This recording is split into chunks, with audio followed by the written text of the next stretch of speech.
Pagka yung cholesterol deposit nagbara ng ugat sa puso, heart attack o atake sa puso yan. Kung yung cholesterol deposit nagbara sa ugat sa utak, stroke yan. So, ang sanhi ng atake sa puso at stroke, pareho rin. Cholesterol na nagbara sa isang ugat, sa puso o kaya sa utak. Now, meron tayong heart attack na malubha or yung biglaan. Ang tawag natin doon ay STEMI. ST elevation, myocardial infarction. So ano yon? Hirap na hirap, sobrang sakit ng dibdib dahil may biglaang 100% na nagbabara sa kanilang ugat. Kailangan po nila maoperahan agad-agaran within the next 2 hours or at least as soon as possible. Bakit? Habang tumatagal po ang panahon na hindi sila na-ooperahan, lumulubha ang kondisyon at dumadami ang parte ng muscle ng puso na namamatay. Ngayon, yung iba naman po ay bagal ang pagkaroon ng mga bara. Matagal ang panahon dahil sa kanilang bisyo o kung anumang dahilan pa. Ang iba naman sa kanila ay mangangailangan ng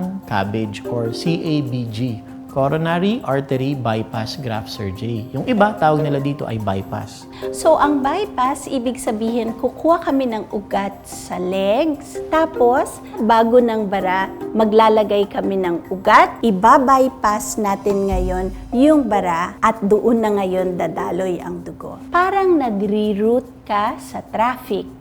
So kung ang EDSA may traffic, hahanap tayo ngayon ng side street at gagawa tayo ng bagong daanan para dumaloy ngayon yung dugo. Ang angioplasty sa ugat na hahanapin namin, mag-i-inject kami ng dye para makita namin kung nasan yung bara. So itong angiogram is available as a service in Cardinal Santos Medical Center. Pag nakita na namin na yung baradong ugat, more than 70% yung cholesterol na nandun sa ugat na yon, meron kaming option to do angioplasty.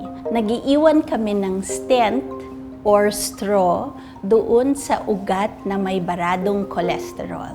So, sa ugat na ina-injection na ng dye, papasok yung straw, hahawiin namin yung cholesterol doon sa ugat na may bara, tapos iiwan namin ng straw para doon na ngayon dadaloy ang dugo. Doon sa nag-experience ko, dinala ko sa emergency. Mabilis sila, alam na alam nila kung anong gagawin.